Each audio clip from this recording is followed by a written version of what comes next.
ও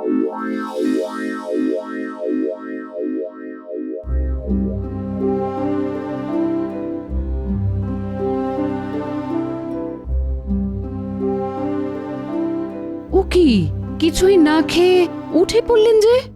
না, খেতে ভালো লাগছে না। মুখে সবকিছু কিরকম যেন বিস্বাদ বিস্বাদ লাগছে। তাহলে রাজবৈদ্যকে খবর পাঠাই। আরে রাজবৈদ্যকে খবর পাঠিয়ে কি হবে? সেই তো দেবে কটা তেতো পাঁচন। তবুও আমি খবর পাঠাবো। শুনুন, আজ আর রাজসভায় যেতে হবে না। রাজসভায় না গিয়ে বরং একটু বিশ্রাম নিন।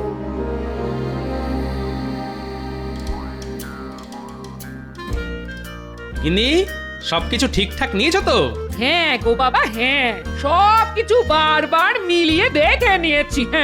হ্যাঁ, সবকিছু ভালো করে দেখে নাও। দেওঘর জায়গাটা তো আর ঘরের কাছে নয় যে কিছু ভুলে গেলেই এক ছুট্টে গিয়ে নিয়ে আসা যাবে। হ্যাঁ গো, জায়গাটা খুব ভালো, তাই না? কি করে বলবো বলো তো, আমি তো আর এর আগে কখনো যাইনি। তবে শুনেছি খুব স্বাস্থ্যকর জায়গা। শুধু খাও দাও আর বাবা শিবের মাথায় জল ঢালো। শোনো, কাল খুব সকালেই গরুর গাড়ি চলে আসবে কিন্তু। আমার যে কি আনন্দ হচ্ছে না, কি বলবো। তোমার আনন্দের জন্যই তো এত খরচ করে অত দূর যাওয়া গিন্নি। চলো চলো চলো, এখন খেতে দেবে, চলো তাড়াতাড়ি খেয়ে শুয়ে পড়তে হবে। হ্যাঁ, কাল তো আবার এই কাক ভরে উঠতে হবে।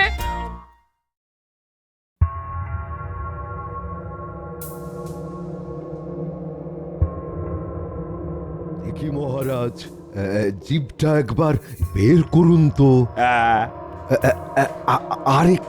আরেকটু বড় করে। এবার পেটটা একটু দেখব।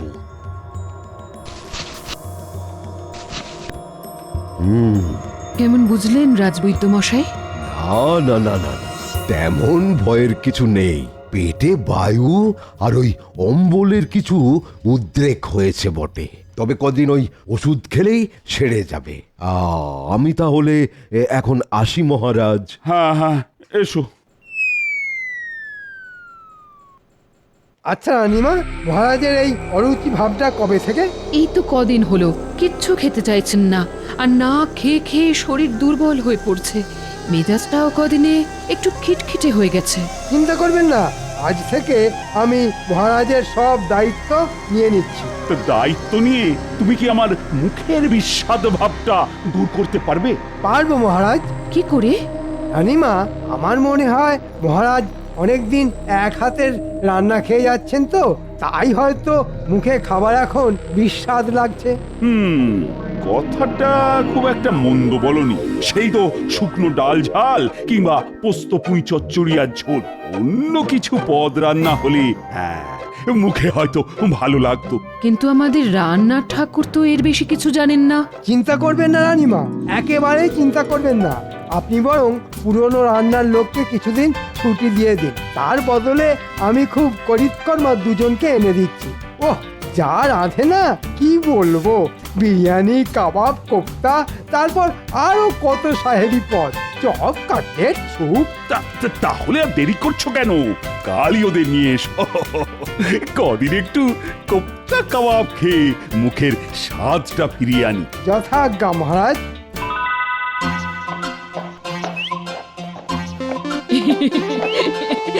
বলি কত দিন বাদে কৃষ্ণনগর থেকে বেরোলাম বলো তো। হ্যাঁ, অনেক দিন পর আবার তীর্থ করতে বেরোলাম। অনেক দিন পর বলো না, বলো বলো, সারা জীবনে এই প্রথমবার। কেন, কতবার তোমায় বাপের বাড়ি নিয়ে গেছি বলো? সে তো বাপের বাড়ি, হ্যাঁ, এই তীর্থক্ষেত্র তো নয়।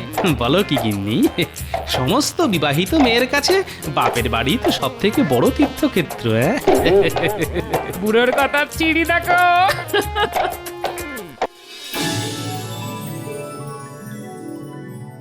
জয় মা, জয় মা, জয় মা। সবকিছু ভালোই ভালোই মিটে গেলে আমি তোকে জোড়া পাঁঠা দেবো মা।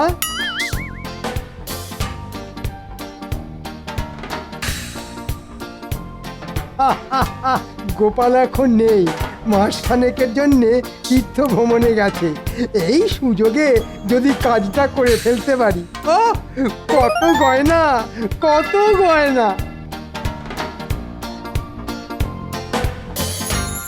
আমাদের ডেকেছেন মন্ত্রী মশাই? আরে আয় আয়, শোন, তোদের একটা কাজ করতে হবে। কাজ? হ্যাঁ, খুব বড় একটা কাজ। তার আগে বলতো, তোরা রাঁধিস কেমন? মানে কোপ্তা কাবাব এসব রাঁধতে পারিস তো? একবারে সুযোগ দিয়েই দেখুন না। খুব ভালো, তাহলে মহারাজের বাড়ি তোদের রান্না করতে যেতে হবে। কি যে বলেন, খোদ মহারাজের বাড়ি? এই মন্ত্রী মশাই আমাদের সঙ্গে রসিকতা করছেন না তো? আরে রসিকতা কেন করবো রে পাগলা? তবে রান্নার ফাঁকে ফাঁকে আরো একটা বড় কাজ তোদের করতে হবে, আর ঠিক মতো করতে পারলে অনেক টাকা দেবো তোদের। এটা কাজটা কি শুনি? এদিকে আয়, একটু চুপি চুপি বলি।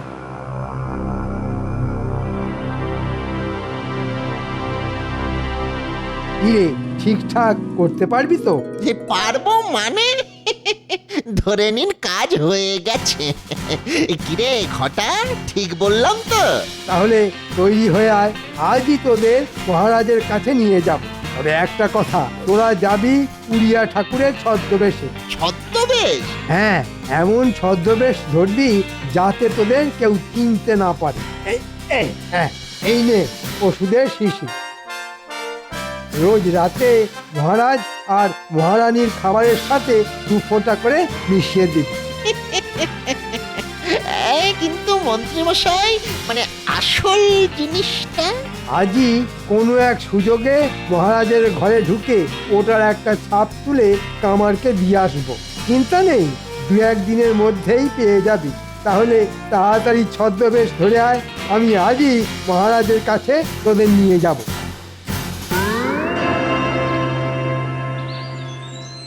ভেতরে আসবো মহারাজ? এসো এসো। মহারাজ, এরা হচ্ছে সেই রান্নার লোক। এই মহারাজকে প্রণাম কর, প্রণাম কর। পেনামো হই রাজামশাই, পেনামো হই। নামটা কি? আগে মই জগন্নাথও আছি, আরে কেদারনাথও আছি। তা কোপ্তা কাবাব এসব রাঁধতে পারবে তো? খুব পারিব মা জননী, একেবারে সুযোগ দিউনি পড়া। তোমরা কি বাঙালি নও? ঠিক ধরেছেন রানীমা, এরা উড়িষ্যার লোক। অল্প অল্প বাংলা বুঝতে পারলেও একেবারেই বলতে পারে না, তাই বেশি কথা বলতেও চায় না। এ কথা তো ঠিক আছে পড়া। তবে